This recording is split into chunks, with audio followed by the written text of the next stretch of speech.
L'obiettivo è quello di dare la risposta alle molteplici persone che si chiedono come mai chi ha patteggiato, ad esempio sul caso Mose, deve restituire una somma irrisoria rispetto al monte delle tangenti che si è pagato. Con questa proposta di legge la giunta regionale di fatto è obbligata a fare un'iniziativa civile, a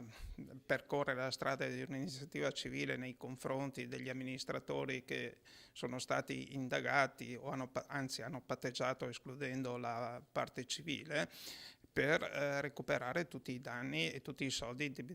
che sono stati indebitamente presi da questi e che